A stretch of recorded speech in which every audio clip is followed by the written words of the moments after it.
Hi friends, എല്ലാവർക്കും Liyas ഫ്ലേവ്സ് of കിച്ചണിലേക്ക് സ്വാഗതം.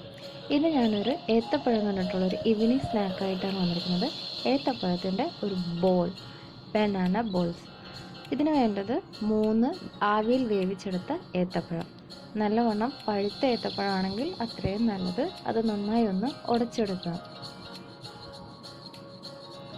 ഒരു ഫോർക്ക് വെച്ചിട്ട് നല്ല പോലെ അതൊന്ന് ഉടച്ചെടുക്കണം.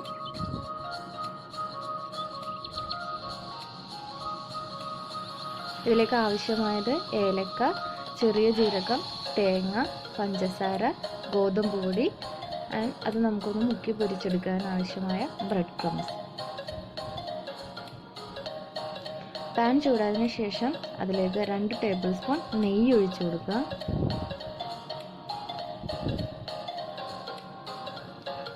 അതൊന്ന് ചൂടായി വരുമ്പോഴേക്കും അതിലേക്ക് 1 കപ്പ് തേങ്ങ ചിരവിയത് ചേർത്ത് കൊടുക്കുക.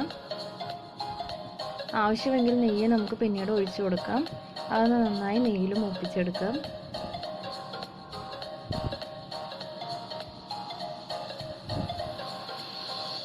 അതിലേക്ക് അല്പം കൂടി നെയ്യ് ഞാൻ ഒഴിച്ചു കൊടുത്തിട്ടുണ്ട്.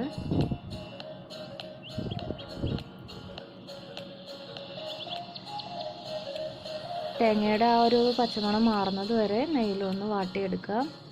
അതിലേക്ക് 1/2 ഗ്ലാസ് ഷുഗർ ചേർത്ത് കൊടുക്കാം. നിങ്ങളുടെ ആവശ്യത്തിനനുസരിച്ച് മധുരം കൂട്ടുകയോ കുറയ്ക്കുകയോ ചെയ്യാം. ഞാനിവിടെ 1/2 ഗ്ലാസ്സാണ് എടുത്തിരിക്കുന്നത്.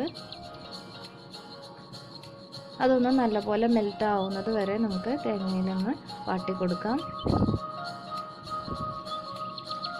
പഞ്ചസാര ചെറുതായി അലിഞ്ഞു വരുമ്പോഴേക്കും അതിലേക്ക് 1/2 ടേബിൾ സ്പൂൺ ചെറിയ ജീരകം, 3 ഏലക്ക പൊടിച്ചതും കൂടി ചേർത്ത് കൊടുക്കുക.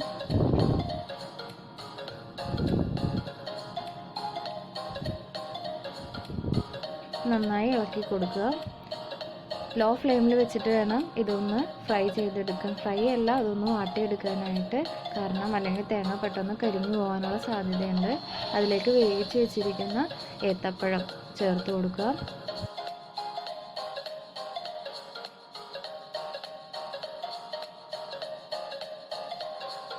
നന്നായി അതൊന്ന് ഗീയിൽ വാട്ടിയെടുക്കുക. നന്നായി ഇളക്കി യോജിപ്പിക്കുക. അതിൽ നെയ്യിലും കൂടി ആ ഏത്തപ്പഴം കിടന്നൊന്ന് വാടി വരുമ്പോഴേക്കും ഒരു പ്രത്യേക സ്വാദായിരിക്കും.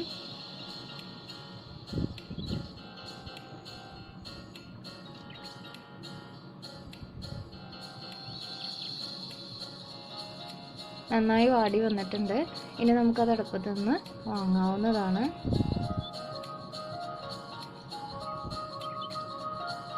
കുറച്ച് ചൂടാറിയതിന് ശേഷം അതൊരു പാത്രത്തിലേക്ക് മാറ്റുക. 1/2 ടീസ്പൂൺ ഉപ്പിട്ട് കൊടുത്തിട്ടുണ്ട് ടേസ്റ്റിന് വേണ്ടിയിട്ട്. and അതിലേക്ക് നമ്മൾ എടുത്ത് വെച്ചിരിക്കുന്ന 1 കപ്പ് ഗോതമ്പ് പൊടി ചേർത്ത് കൊടുക്കാം. ചെറു ചൂടോടെ തന്നെ അത് കുഴച്ചെടുക്കാൻ നോക്കുക. അപ്പോൾ പൊടിയും ആ ചെറു ചൂടിൽ കിടന്ന് വാടിക്കോളും. പിന്നെ നമ്മൾ ഫ്രൈ ചെയ്തെടുക്കുമ്പോൾ ബാക്കി നന്നായിട്ടത് മുരിഞ്ഞ് വരികയും ചെയ്യും. നല്ല പോലെ അതൊന്ന് നമ്മൾ ചപ്പാത്തിക്ക് മാവ് കുഴക്കുന്നത് പോലെ നല്ല പോലെ ഒന്ന് ഉരുട്ടിയെടുക്കാം.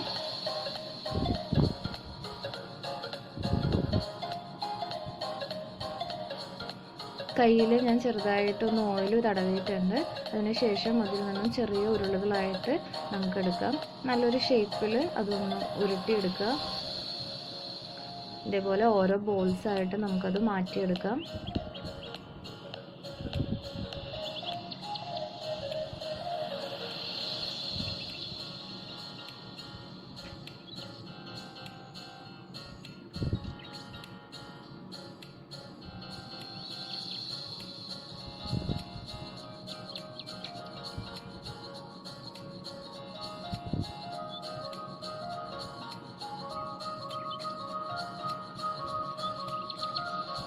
ഏകദേശം ഒരേ വലിപ്പത്തിൽ തന്നെ ആവാൻ ശ്രദ്ധിക്കുക. എന്നാലേ കാഴ്ചയിൽ ഒരു ഭംഗി ഉണ്ടാവുള്ളൂ.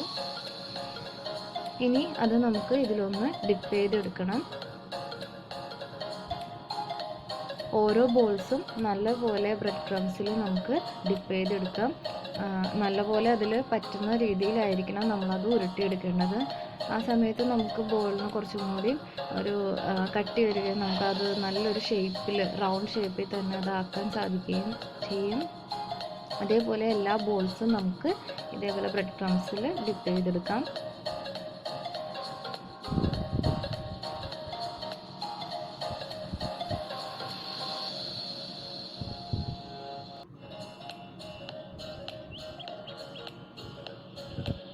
ഞാൻ ഇവിടെ എല്ലാം അതേപോലെ തന്നെ റെഡിയാക്കി വെച്ചിട്ടുണ്ട്. ഇനി നമുക്കൊരു പാൻ ചൂടാവാൻ വെച്ച് എണ്ണ നന്നായി ചൂടാവുമ്പോഴേക്കും ഈ ഓരോ ബോൾസും ഇട്ട് നല്ലപോലെ ഫ്രൈ ചെയ്തെടുക്കാം.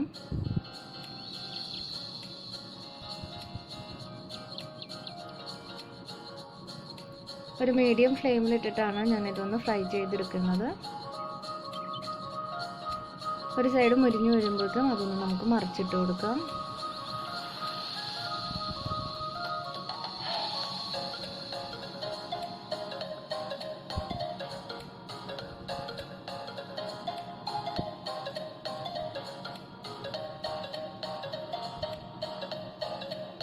അത് നല്ലൊരു ബ്രൗണിഷ് കളർ ആകുമ്പോഴേക്കും നമുക്കതിൽ നിന്ന് എടുത്തു മാറ്റാം, ഒരു പ്ലേറ്റിലേക്ക് എടുത്തു മാറ്റാവുന്നതാണ്.